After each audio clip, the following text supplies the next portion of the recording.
Smile. Good evening po sa ating lahat. Relax ka lang.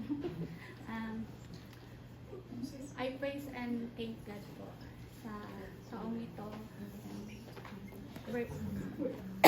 Share ko po nga pala yung verse na Isaiah 60:20. When the time, ba't ako naiiyak? When the time is right, I, the Lord, will make it happen.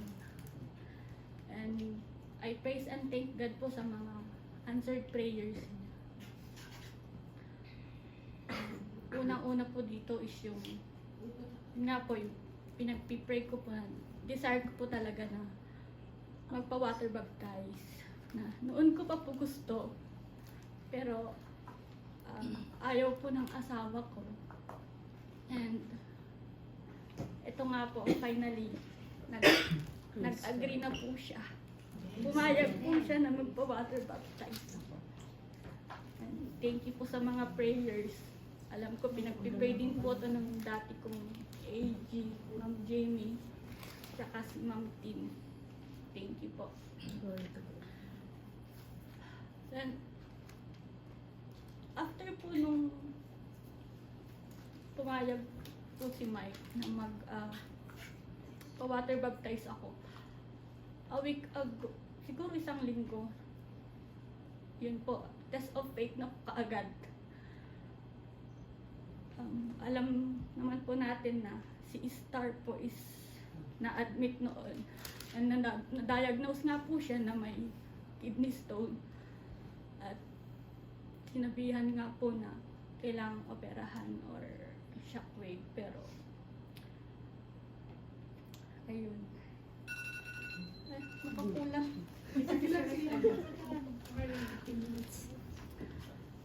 Tapos, I praise and thank God po sa answer prayers niya kasi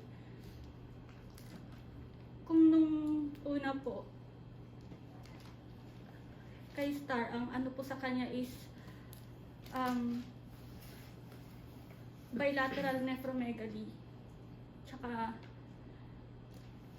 nephrosis dito po sa kanan. Dahil nung na-discharge na po siya, halos araw-araw po nagsasend sa akin si mama ng picture ng ihi niya. Bakit ganito anak? Bakit? Ano itong nakikita ko? May mga mucus. Minsan parang may mga dumi daw. Ganon. Parang di po ako mapakali na ano. Supposed to be, ang follow-up pa po niya is sa 3. January 3. Kahapon po sabi ko sa asawa ko, bago ka lumuwas, pwede bang pa-ultrasound mo muna siya. And ayun nga po, yung bato, naalaga niya, doon pa din. Hindi pa rin po nagbago yung size. Pero,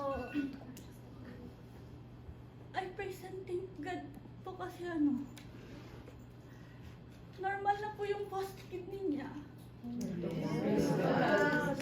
Thank you po sa mga dasal. Praise God.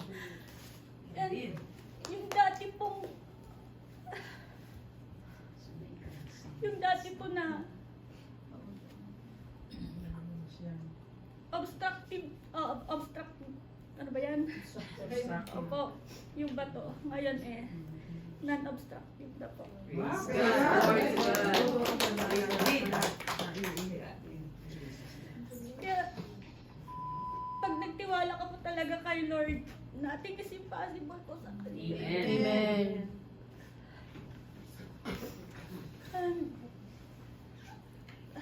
I praise and thank God din po pala kasi yun nga, answered prayer po na makapunta ako dito kasi lahat po ng mga request ko pinagbigyan po ni Lord. Binigay po niya sa akin. Pinayagan po niya ako makapunta dito. Nakapag-time back po ako ngayon. Supposed to be duty. Tapos bukas time back din po. Praise God. Praise God, Lord. Thank you, Lord. Praise God. Sorry ko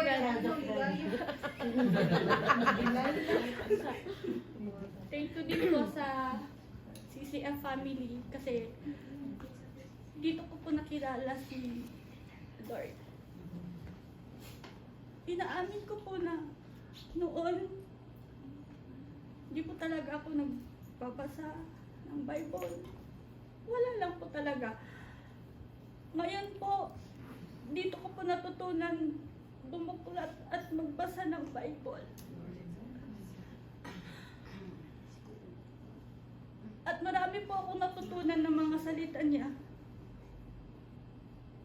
May mga pinagdadaanan man po, may mga downs, may mga ano. Pero dahil po sa mga salita niya yun po yung nagpapalakas sa akin ng loob para lumaban at magpatuloy. Yun lang po. Sobrang ano na. Thank you po.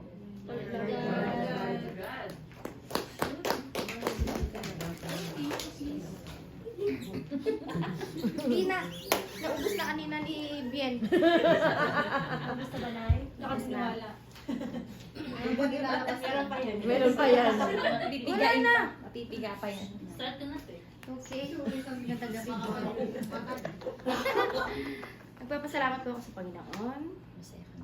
Una po sa pamilya. Wala pong nagkakasakit. Yung mga mild sakit lang po. Wala po yung sakit talaga na kailangan ng regular treatment. Ano po? And alam niyo naman, yung 2023 ay struggle din. Pero I praise and thank God. Hindi nawawala yung peace and joy po. Ano? Kasi andito ang spiritual family ko. At the same time, malaking tulong talaga yung Bible po natin. And yun nga po, naggagabayan tayo. Tapos sa lahat po ng mga prayers natin, yung mga doubts natin sa ating problema, naisip ko rin po na siguro kulang pa nga. Ano ba yun? Sabi Meron pa Hindi kasi, kahit na may struggle ang family ko. Pero, hindi ko masyadong pinapansin kasi alam ko, andyan si Lord. Yun nga, di ba?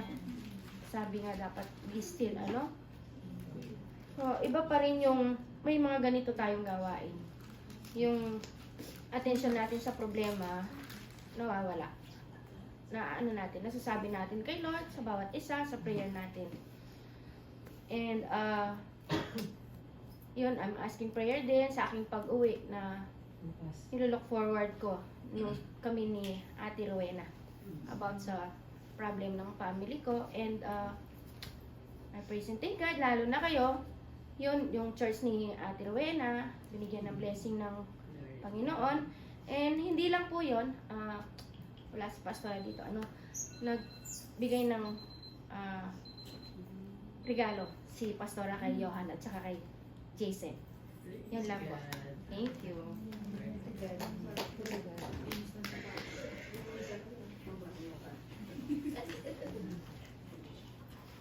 Good evening po. Good evening po. I want to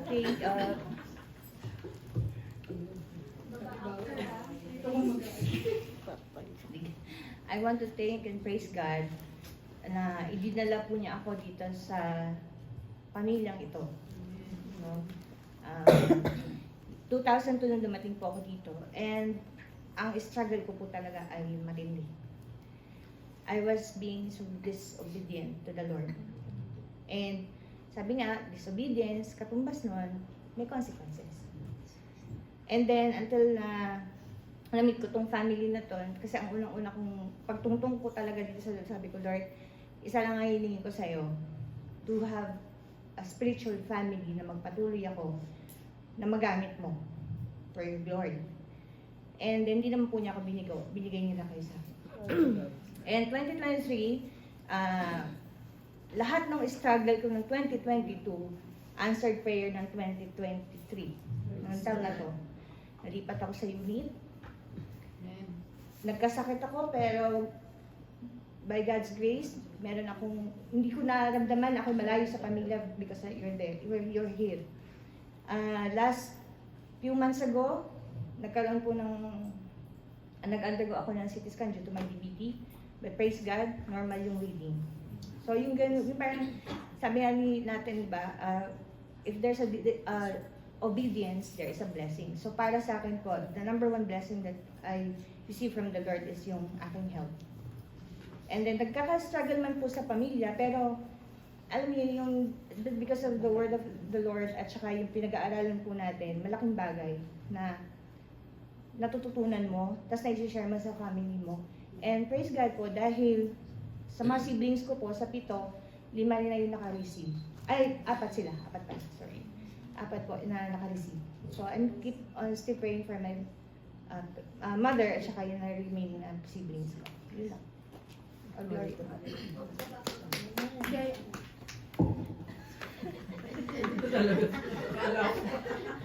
Nakakakaba naman ito. Hindi kailangan ng bang. Oy, kaya ko siya.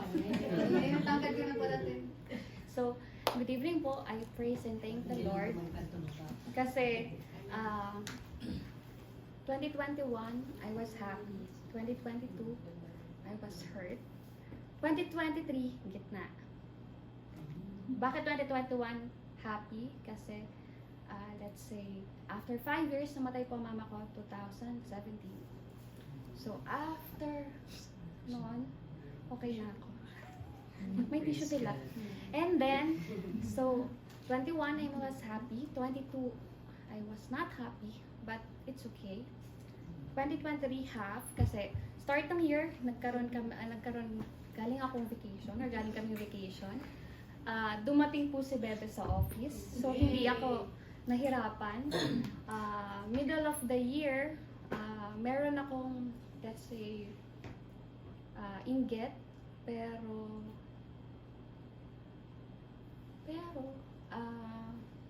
kasi nandiyan si Jamie, kaya okay lang. And then, start ng year, vacation, or dumating galing vacation. End ng year po, nag-vacation ulit kami. Yes. And then, nakita ko po yung mga chikiting patrol ko, mga customs ko. Yes. At ang mga customs ko nagiging lumilevel up. So, mga lumilevel up po ang customs ko. Tapos po, sa work po, before vacation ko, iyakin ako kasi may struggle daw ako. Tapos, pero ngayon po, I'm okay na. Kasi, andyan mo si Bebe. So, I'm secured na nandyan si Bebe. Kaya niya pong i-handle. Pag masyado na pong mabait si Bebe, nagiging, anong term sa akin? Maldita at monster daw ako. Kasi nakikita ko ang mga maliit na mistakes nila or something like that. At ako lang daw ang nagko-correct. Pero ang pinaka-rule ko kasi, kahit anong gawin nyo sa pasyente, basta hindi siya mamamatay. Yun lang yun. Basta hindi siya mamamatay. Okay lang yun sa akin. Kahit hindi kayo mag-hand hygiene, kinkalid. Kinkalid. So kahit hindi kayo mag-hand hygiene ng kumpleto, okay? Ng kumpleto, okay lang. Basta ang pasyente is buhay. Okay? Yun po. Tapos, I want to end my year happy, but I have a decision to make. So, I'm still praying for that one. Because I want to prioritize my happiness. Yun lang. Thank you.